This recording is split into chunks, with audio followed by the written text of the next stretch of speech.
Hey everybody, welcome back. And last time we were talking about orthogonal projections, and I think I got a little babbly at the end of that video, specifically for the theorem here on page 29 of the notes. I think I was ready for lunch and I just totally wanted out of the video so I could go eat. So let me see if I can, give me a second shot at this one. Let's see if I can explain it a little more succinctly now that I've had food. So let's have a look here. So the theorem is saying that if I have an orthonormal basis for some subspace in an inner product space, then orthogonal projection onto this subspace can be stated entirely in terms of this orthonormal basis beta. Now, this does follow from how we assign coordinates in with respect to some basis. So right now, what we have is some vector v being projected onto this vector we'll call proj sub w of v. Right, so this is whatever the orthogonal projection is. Right, this is the map that we're dealing with. And this is going to live somewhere in W. Now, because I have a basis for W, that means that this vector can be written entirely in terms of the beta basis. And because the beta basis is an orthonormal set, then our orthogonal coordinates theorem still holds, right? There is an orthonormal expansion of this projection vector, which is this W. Right? This little W vector specifically, right? And that's all there is to this guy, that we're just applying the orthonormal coordinate theorem to this particular setting after we've projected onto this subspace. Cool. I think that might cover it now. That should be, I think it's a better explanation than what I had before. And we can double check that because this guy, this difference vector, v minus w, is orthogonal to each element of a basis of the W subspace, that means that this vector v minus w is actually orthogonal to W itself. So therefore, W does live in the, or W is, v minus w is perpendicular to the entire subspace and not just the basis vectors. All right, now, we have figured out what orthogonal projections look like, and we would like to extend this idea a little bit. We want to find a way to decompose a vector space, specifically an inner product space, into constituent pieces. And the notion of orthogonality to a set is actually going to help us do that. And in fact, we're going to need that when we start talking about the Fredholm alternative, because there's a way to break up our vector space into pieces that make sense with respect to a matrix, right? With respect to one of the four fundamental subspaces of a matrix. So in order to set up that theory, we need to talk about orthogonal complements. So let S just be some arbitrary subset of V, right? It doesn't even have to be a subspace, just some subset of V. Now, the idea would be to collect all the vectors that are orthogonal to the set into one set in and of itself. And this is the idea of the orthogonal complement of the set.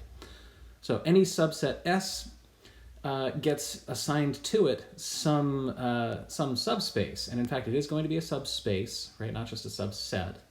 And you will show this in your homework. But the idea is that we are going to create this thing called S perp, right? So that little perpendicular sign, right? This literally just is pronounced perp. All right, so what we created here is the collection of all vectors v that belong to the vector space, like the total vector space, and ask which of those vectors are orthogonal to every element in the set S, right? And that's going to create S perp. S perp here you can actually visualize pretty quickly through a quick example. That if I had some plane, right, sitting here in the xy plane, this guy would be, or in R3 specifically, that would be our plane from before. And every plane in R3 has some normal vector assigned to it, right? So that guy I'll just go ahead and call n hat, right? So this normal vector is what defines the plane, right? I would have n hat dotted with x minus some central point, and I'd like all of those dot products to be 0, right? So x0 would be that point right there. And we can ask, what is, with respect to the usual inner product on R3, give me all of the vectors that are orthogonal to this guy, to this little vector n. And sure enough, this is exactly what we wind up with as the definition of a plane, and we can actually realize it as an orthogonal complement to a set, and that set only contains the normal vector. So the plane P the plane pi from before is actually going to be the orthogonal complement to the normal vector or a normal vector of the plane. Right, so you think about this S perp as filling up the remaining dimensions of the space in some sense. It's trying to fill in everything that your set S cannot reach within its own span. All right, and that's kind of a geometric interpretation. And again, S perp is always a subspace, right? So it is a vector space when you actually work out the individual closures, right? The addition, the additive closure and the scalar closures both work here, and I'll leave it to you in your homework to prove that or to kind of demonstrate it for yourself. But I think it's a really good exercise, and you have seen a version of this before.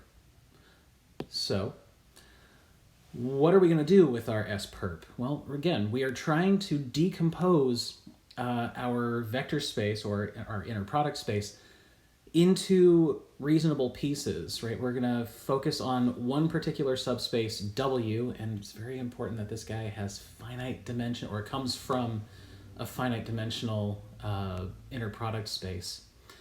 Or actually, no, it just has to be, I'll be careful here. This definitely works when you're sitting inside a finite dimensional inner product space V. Okay, there is a bit of a subtlety when you're talking about orthogonal complements sitting inside of infinite dimensional spaces, and we'll talk about an example shortly of what you need to look out for. But for right now, make sure everything is finite dimensional.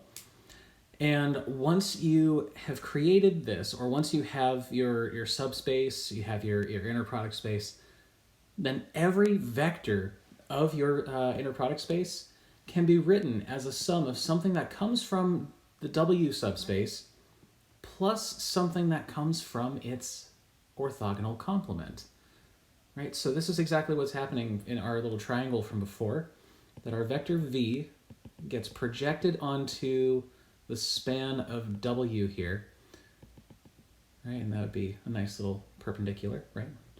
Which means that leg is V minus W, right? So there is something where this vector is perpendicular to the span of V. In fact, it just doesn't even have to be the span, just it's perpendicular to W, excuse me. Okay, so this vector is perpendicular to W, and their sum is the vector that we projected in the first place. So in some sense, we're not really using a basis per se, but we are choosing a particular subspace that we would like to pull pieces onto or project pieces onto, and then have this vector Z as whatever is left over in that picture.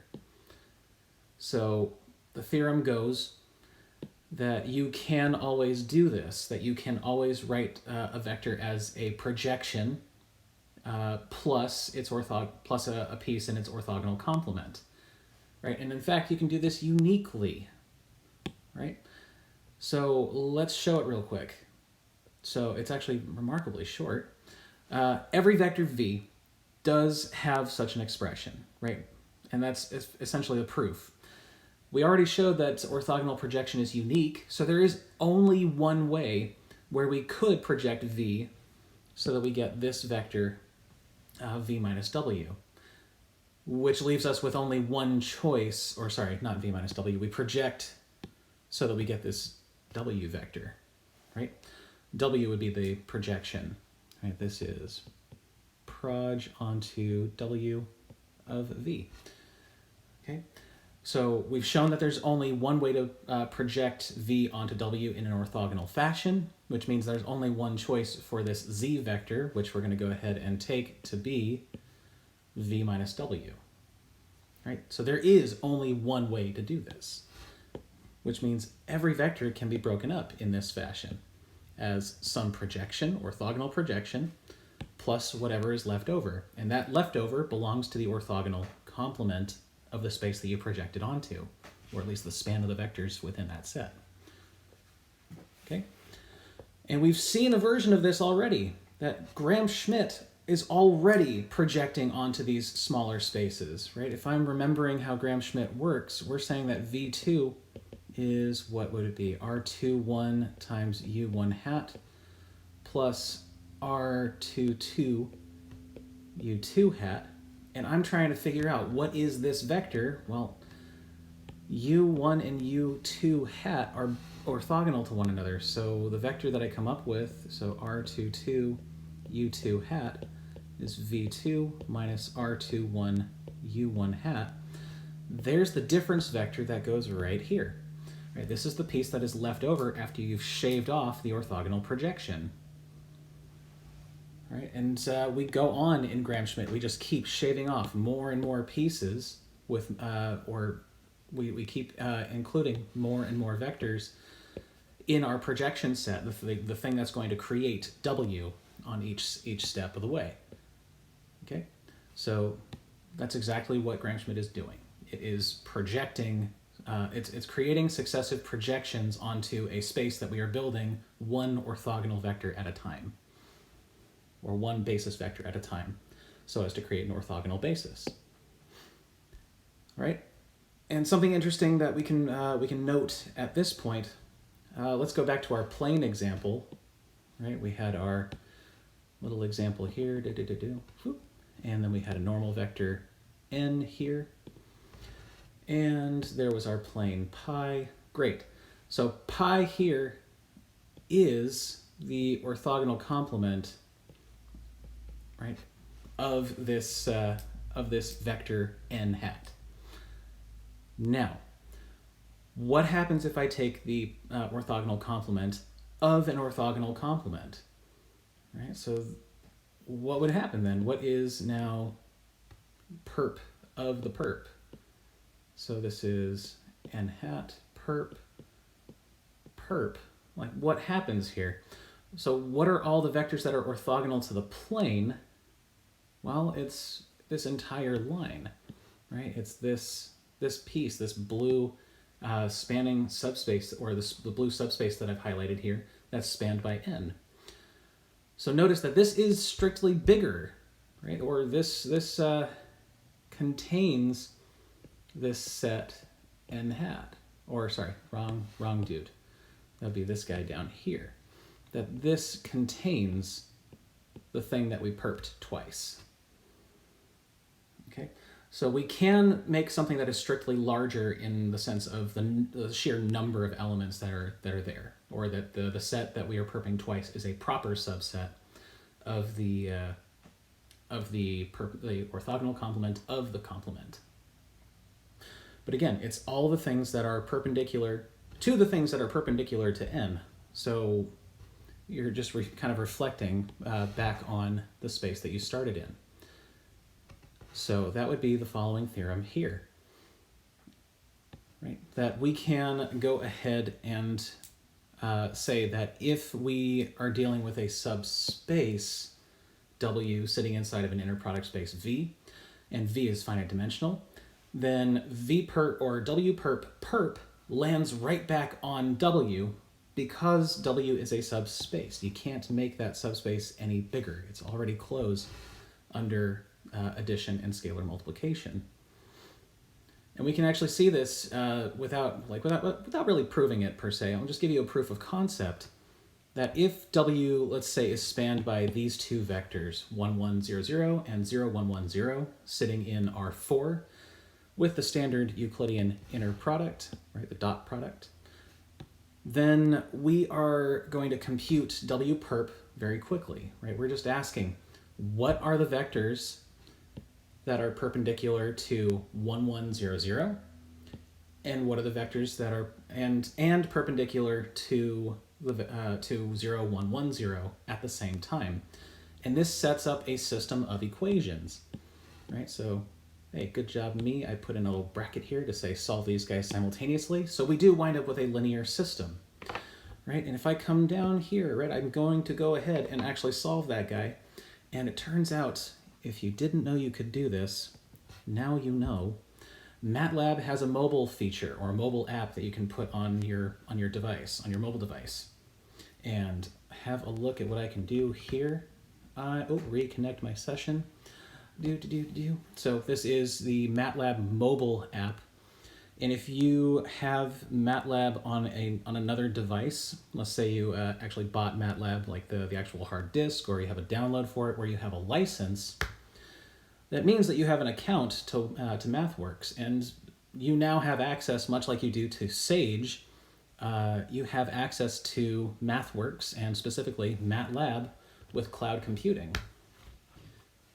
And the whole reason why I'm coming up here is to have a look at this, this red circled matrix. I'm actually going to go ahead and row reduce this guy pretty quickly. So 1, 1, 0, 0. So RREF. Do I want that? No, I want the null space of this guy. The null space of 1, 1, 0, 0 and 0, 1, 1, 0. And I go ahead and compute that. And sure enough, I wind up with a basis. And not just any old basis. If I were to call this guy Q, not the Bond gadget guru, but rather Q for the orthogonal matrices that we've been dealing with before. So there's Q. Maybe that's suggestive. What is Q transpose times Q? Well, I want to show this is an orthogonal matrix, and sure enough, it is. Right? So MATLAB, when you use the null space or the null function, it's going to return to you a basis that is orthonormal. Right? So the columns of Q are an orthonormal basis for the null space of that matrix. Right? And this one looks a little bit different than what I have in my notes here, and that's because my notes use Gaussian elimination, and MATLAB is a little more sophisticated than good old caveman Gaussian elimination. But you can still compute this by hand if you'd like, and this is what oh, hey, actually, it wound up giving me the thing that I was, yay, I'm not so crazy.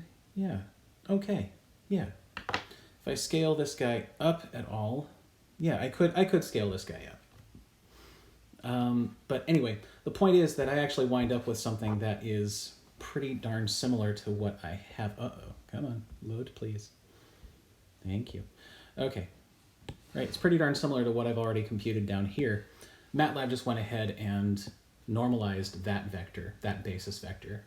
So you can go ahead and keep following along with MATLAB. If you put it on, if you're on a computer, you just go ahead and keep using your own MATLAB software. Or if you have a license, you can just go ahead and download MATLAB Mobile, and you can follow along with the computations there. Right? Make sure I'm not blowing smoke up your butt here. Right? So that means that wperp here, the orthogonal complement of these two vectors up at the top, is the span of these two vectors downstairs, right? This 1, -1, 1, 0, and 0, 0, 0, 1. Awesome. So what happens if I take the orthogonal complement now of this space? What would happen? Well, we just do the same procedure. We ask, what are the vectors in R4 that are perpendicular to both 1, -1, 1, 0 and 0, 0, 0, 1 simultaneously? And that leads me to solving the following system, which is already in reduced row echelon form, which means that I can go ahead and say that the orthogonal complement is the span of these two vectors that I get after solving that system. Not too shabby, if I do say so myself. If I do say so or don't say so, whether or not I say so, that's pretty darn good. All right. So I have now wound back where I started, right? This space is exactly equal to the perp of its perp. The orthogonal complement of its orthogonal complement is itself.